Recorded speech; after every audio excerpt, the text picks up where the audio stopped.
शुभं कुरु त्वं कल्याणम् आरोग्यं धनसम्पदा शुभं कुरु त्वं कल्याणम् आरोग्यं धनसम्पदा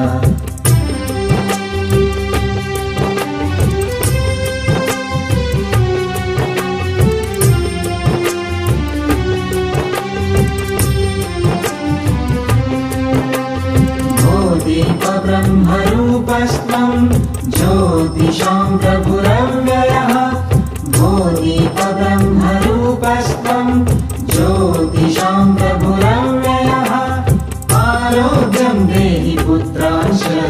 मतिं स्वच्छां हि मे सदा शुभं कुरु त्वं कल्याणम् आरोग्यं धनसम्पदा